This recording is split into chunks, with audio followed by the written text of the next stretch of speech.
Hello, this is Paul Milligan, the editor of InAVate EMEA. We're here at Infocom Middle East 2015. I'm joined today by Dave Nazir from Biamp. Welcome, Dave. First of all, to kick off, what are your views on the show as a whole? Do you think it's become an important part of doing business in the region? Absolutely. It's been a very good show for us. We've had a very good footfall today and yesterday. Some very good quality inquiries from system integrators and end users alike. We've been talking to consultants who have got a good portfolio of projects that we're helping them on, and it's definitely a good show to be seen at. I think it's very important to raise our profile in the region, and Infocom's ITEX has been a good show for us. It has been last year and it is this year. Sure. I mean, does that reflect in, you think, the current state overall of the sort of pro audio market in the Middle East? Is it in a good state? Yeah, I think it's doing well. We've seen some significant growth last year and the year before, and hopefully we continue that as well in the next year. And yeah, I think it's a good market to be in. I think there's some good projects in the pipeline. I think they're, like anywhere else in the world, they're going to be tough to tie down, but yeah, we're up for the challenge. Sure. I mean, what countries are strong for you at the moment in the region, and which ones are you expecting to maybe see growth in the future? We had a very good year in Saudi, we had a very good year in Qatar and Oman, as well as the UAE, so it's kept up the growth we've seen it produced in the last 2 or 3 years. Where I see there being more growth is the infrastructure projects in Qatar, hospitality in Oman.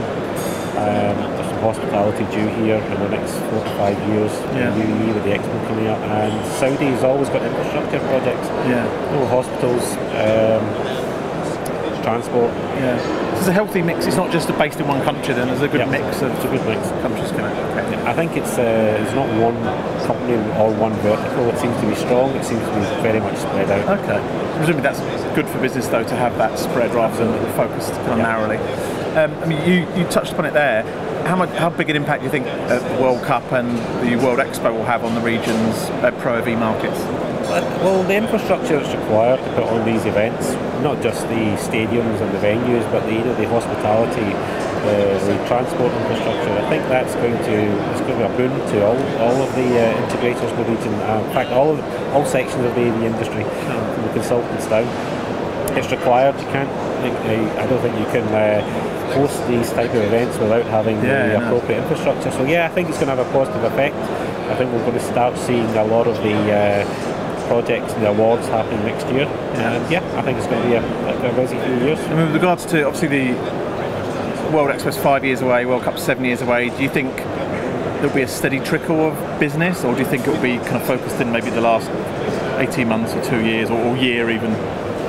I think it's going to be a bit of both. I think we're going to see the larger infrastructure projects get awarded quite early, but the norm here is you get a rush at the end for the hospitality and the entertainment sector. That seems to be the last 18 months, 24 months. I've seen that in the past.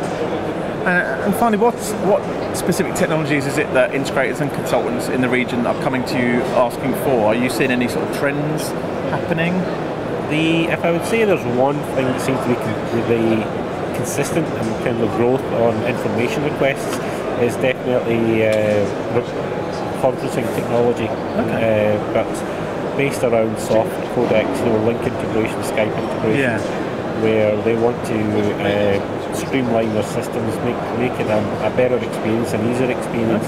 So they're talking to us about unified communications and being able to link soft codecs into platforms.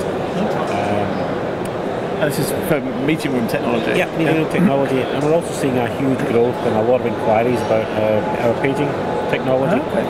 We've won some good projects with a Lucia system, airports and train systems and the like, and that seems to be a big interest in that as well, and what it delivers, the fact that it's quite unique in the market.